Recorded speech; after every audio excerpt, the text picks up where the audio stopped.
again, everyone. Welcome back to the Daily Gold Podcast. We're here with Dave Skarica of Addicted to Profits. Dave is in the middle of a move right now, so he's very gracious to join us. And Dave, I'd just like to get your thoughts on precious metals. I thought gold, a week or two ago, it had that gap up, and I thought during this recent correction it might fill that gap. I think it's down there below 1650, but it's held up really strong, and now it looks like it's in position to attack the previous high. Yeah, it looks like that's exactly what we're doing. We are attacking that high.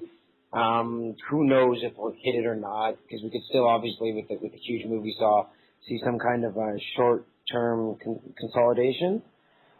So I would think that, it looks good, though, and this might be, we've talked about, like, a time period where you get, like, a runaway breakaway, and maybe you wouldn't see the big consolidations as you did in the past because you get this big breakout, kind of like happened in 73, 74. And I actually think that's kind of what we're in the midst of. And what I find interesting is just talking to people in general, or kind of the word on the street is people aren't even believing this move. They're talking about how gold now is really, really overvalued and it's ridiculous, it's going to fall and all that sort of thing. And they just seem to not really understand the impact of all the money printing that's going on and the debasement of the currency, and they're just seeing that, gold's 1800s is overvalued. So I actually think, we still might get a short-term pullback, but this could be the start of something much bigger to the upside. Let's just get a quick comment from you on silver. My thought, I've been, since the beginning of the year, I've been more bullish on gold than silver, just because technically, gold doesn't have the overhead resistance. Silver has a little bit of resistance at 41, 42, but I still like gold more here in the near term, but you have to think at some point, that gold strength is going to filter down to silver. Yeah, I think the thing is you had such a huge spike in silver. We've had, like we mentioned actually when it happened, that you're going to have a 3 to 6 month consolidation. But actually the silver chart looks quite strong to me. It looks like you got this nice base between $33, $34 an ounce and about $40 an ounce forming here. So yeah, it's just a matter of time before it breaks out and catches up with gold. But I agree that in the very short term, if you continue to see this kind of move upwards, gold will probably continue to outperform. But I think anytime you get those dips in silver under 40, you want to pick away at it. Let's talk about the stocks, because I did a big junior gold update for my subscribers a couple days ago, and looking at kind of the more let's say mid tiers or the established juniors, they've done the large caps have done very well. Look at GDX and the HUI, but some of the mid tiers I think have showed some good strength here in the last couple of weeks off the bottom.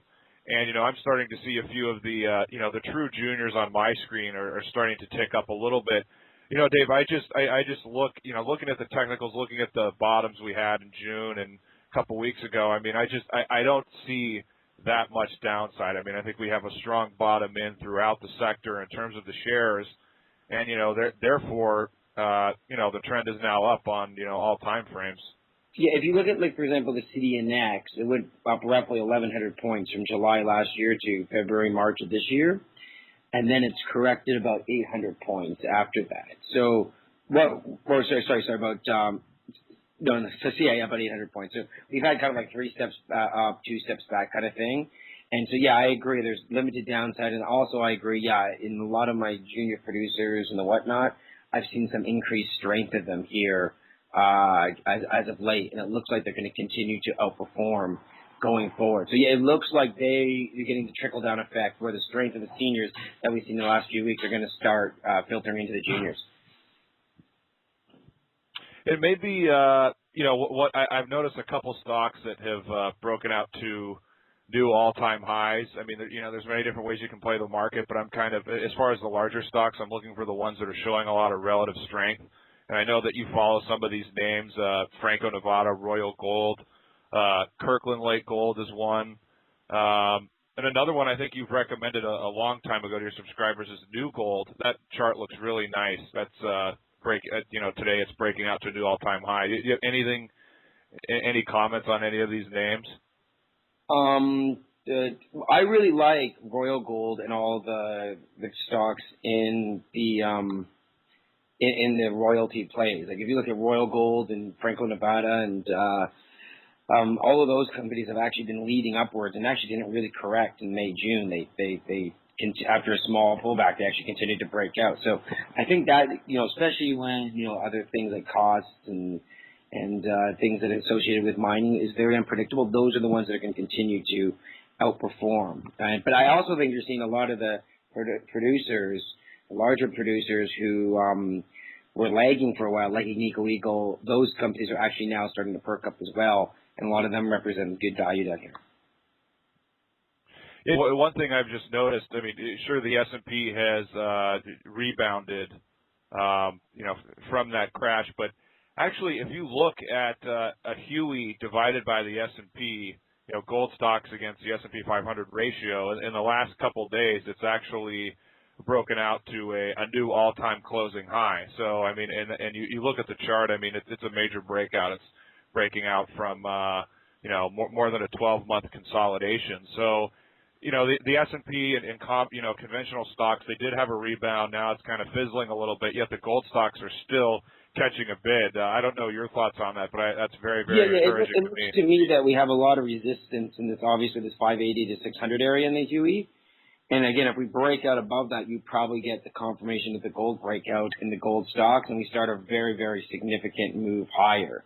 So again, it looks like you just said, they're really outperforming the market as a whole, and now could begin to break out, even if the S&P kind of just slops around here for a number of weeks. Okay, well, on that note, Dave, is there anything else you want to add?